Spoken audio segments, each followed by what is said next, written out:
अला रसूलिहिल करीम अम्मा बाद फ़अऊज़ु बिल्लाहि मिनश्शैतानिर रजीम बिस्मिल्लाहिर्रहमानिर्रहीम वमन यब्तगि गैरल इस्लामि दीना फ़लन युक़बल मिन्हु व हुवा फ़िल आखिरति मिनल खासिरीन। आमन्तु बिल्लाहि सदक़ल्लाहुल अज़ीम व सदक़ रसूलुहुन नबियुल करीमुल अमीन। अस्सलातु वस्सलामु अलैका या सय्यदी या रसूलल्लाह, अस्सलातु वस्सलामु अलैका या सय्यदी या हबीबल्लाह, अस्सलातु वस्सलामु अलैका या सय्यदी या शफ़ीअल मुज़निबीन व अला आलिका व अस्हाबिका या सय्यदी या रहमतल लिल आलमीन। सबसे पहले मैं अपने साथिया कराम और मेरे हम मकतब साथियों, भाइयों, दोस्तों, अस्सलामु अलैकुम व रहमतुल्लाहि व बरकातुहू। हम एक ज़िंदा कौम हैं, अपने शार और अपनी पहचान को सलामत रखते हैं।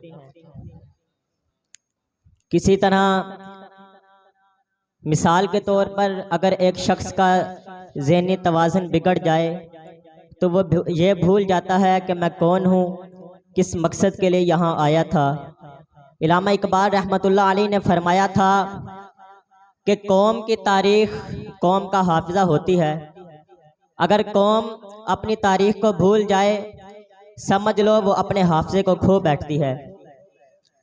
इसी तरह पाकिस्तान कोई 14 अगस्त 1947 को ही मार्ज़ वजूद में नहीं आया, बल्कि किसी ने कायद आज़म से पूछा था, ऐ कायद ये तो बता पाकिस्तान कब बना था।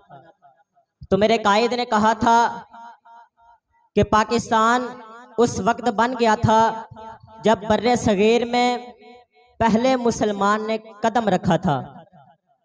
आज का मेरा मौजू दो कौमी नजरिया और नजरिया पाकिस्तान है।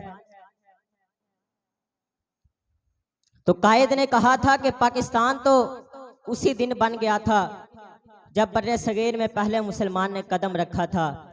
अगर हम दो कौमी नजरिए की बुनियाद देखें तो दो कौमी नजरिए की बुनियाद आज नहीं, 14 अगस्त 1947 को नहीं, बल्कि दो कौमी नजरिए की बुनियाद तो उसी दिन रख दी गई थी कि जब मेरे आका ताजदार मदीना मक्का से हिजरत करके मदीना तय्यबा आए और मदीना तय्यबा के रियासत की मेरे आका ने बुनियाद रखी, साथ ही दो कौमी नजरिया की भी बुनियाद रख दी। फिर अल्लाह ने इरशाद फरमाया, हुजूर इनको फरमा दीजिए लकुम दीनुकुम वालिया दीन, तुम्हारा दीन तुम्हारे साथ है, हमारा दीन हमारे साथ है।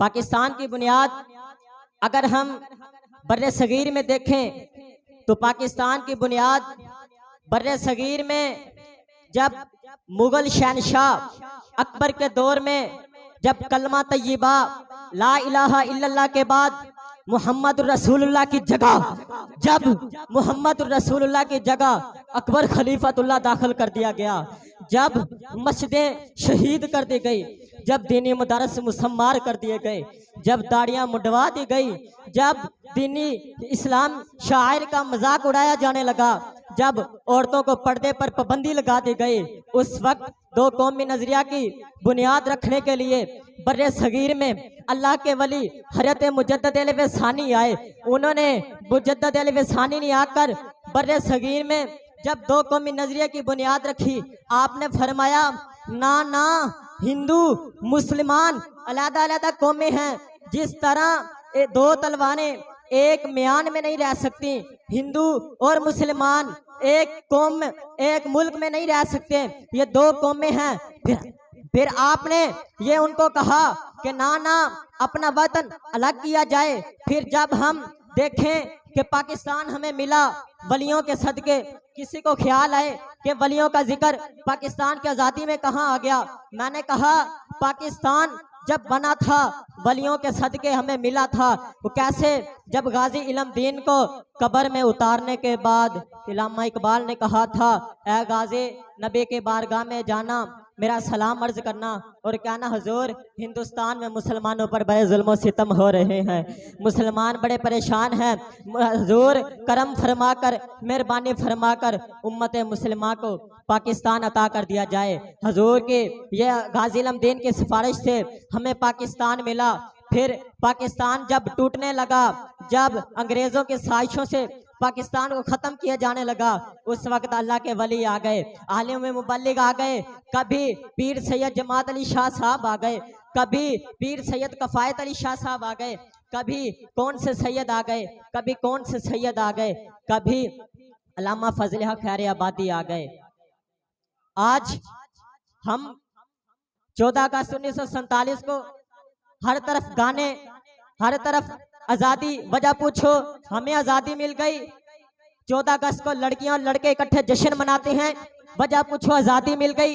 लड़कियां लड़कों पे फूल फेंकती हैं, लड़के लड़कियों पे फूल फेंकते हैं, वजह पूछो आजादी मिल गई। अरे भाई तुझे कौन सी आजादी मिल गई? याद रखना हमें आजादी मिली है अंग्रेजों और हिंदुओं से, हम मोहम्मद अरबी की गुलामी में आ गए। आज हम कई दरिया पाकिस्तान की बुनियाद रखने के लिए रंगीन हो गए, कई माओं की इज्जतें लूटी गई, कई बहन भाई कहने के लिए तरस गई, कई औरतें बेवा हो गई सिर्फ एक ही नारा लगाने के लिए। वो नारा क्या था कि पाकिस्तान का मतलब क्या? वतन से मोहब्बत करने वाला तो कहेगा बुजुर्गों ने हमें कुर्बानियां देने के बाद पाकिस्तान दिया, हमारा इतना तो हक है कि पाकिस्तान के मोहब्बत जगाएं। ये तो कह सकते हैं ना कि पाकिस्तान का मतलब क्या, दस्तूर रियासत क्या होगा।